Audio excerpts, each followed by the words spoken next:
Assalamualaikum warahmatullahi wabarakatuh. Saya Nurul Sabita NIM 1901416666 dari kelas 4D PGSD.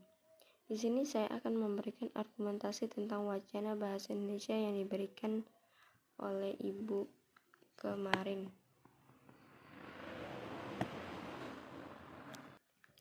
Menurut saya, teknologi berperan sebagai media dalam melakukan interaksi antara pendidik dan peserta didik dalam pelaksanaan pembelajaran daring atau jarak jauh.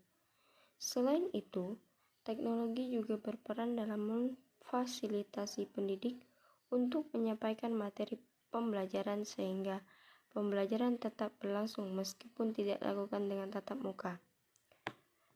Perkembangan teknologi pendidikan menjadi faktor penting dalam menyelesaikan masalah pendidikan saat pandemi COVID-19.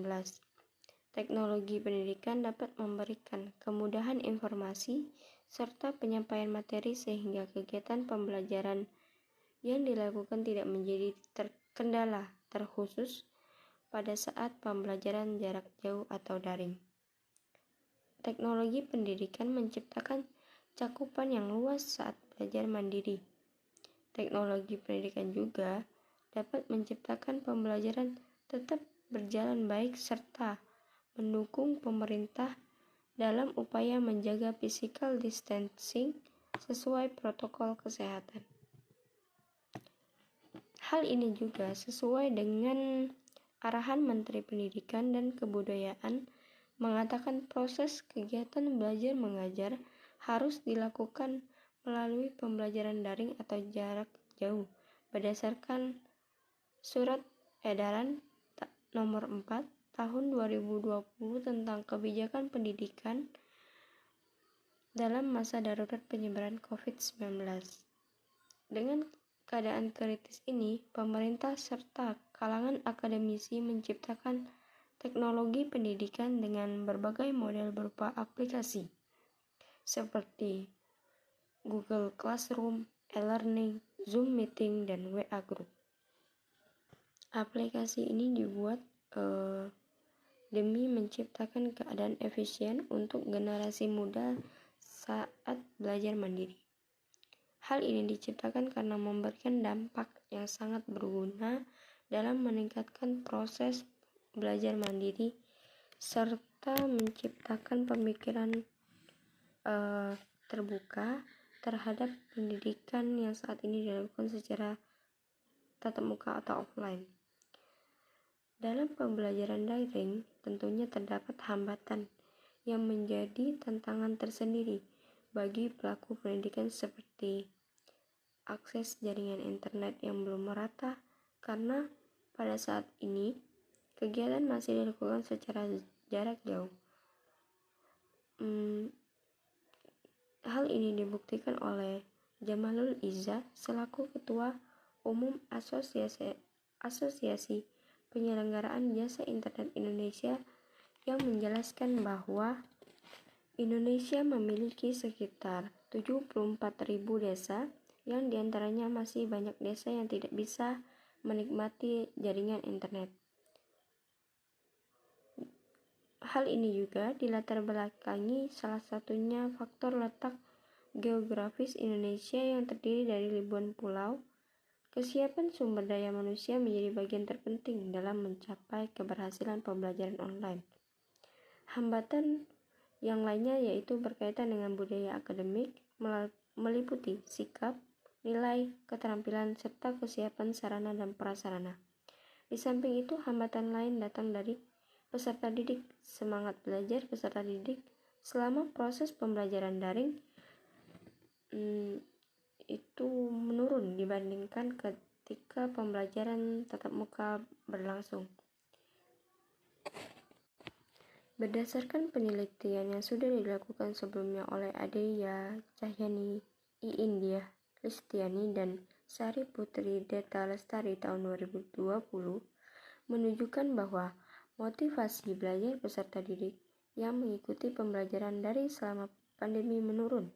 Faktor penyebabnya karena kondisi selama pembelajaran daring yang mewajibkan peserta didik untuk belajar di rumahnya masing-masing, sehingga memaksa mereka untuk mempelajari serta memahami materi pelajaran secara mandiri.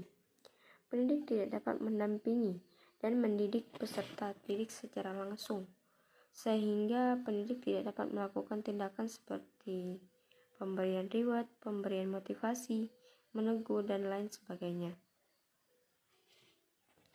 Sedangkan tindakan lain yang dilakukan pendidik itu bisa menguatkan motivasi peserta didik.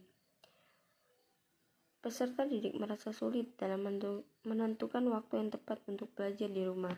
Lingkungan sekolah, keluarga yang kurang kondusif menyebabkan peserta didik tidak dapat fokus untuk belajar. Keberhasilan pembelajaran daring tidak hanya dipengaruhi dari peran teknologi, tetapi juga dipengaruhi pada kualitas sumber daya manusia. Dalam kebijakan pendidikan kurikulum 2013 harus memiliki peserta didik yang berkarakter untuk mengatasi krisis moral yang melanda di Indonesia.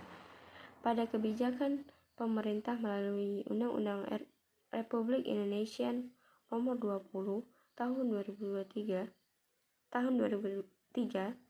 pasal yang menyebutkan fungsi dari pendidikan nasional untuk mencerdaskan dan membentuk karakter. 4 nilai yang dikembangkan dalam pendidikan karakter adalah nilai agama, Pancasila, budaya, dan tujuan pendidikan nasional.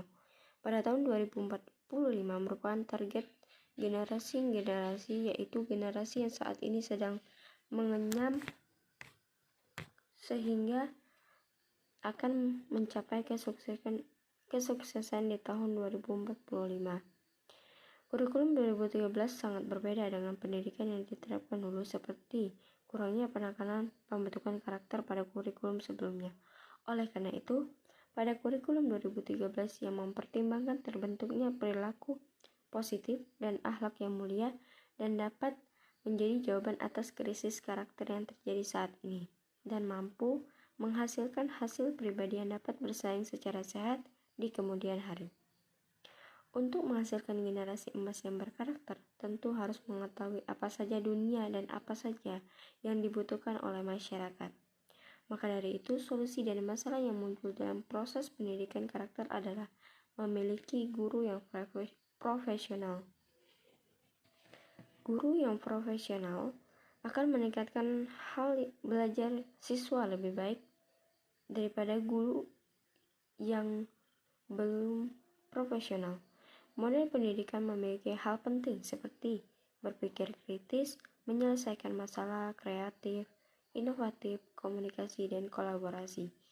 Sekolah dan guru profesional memiliki peran penting dalam mewujudkan pendidikan karakter di samping adanya peran pemerintah, orang tua, dan masyarakat.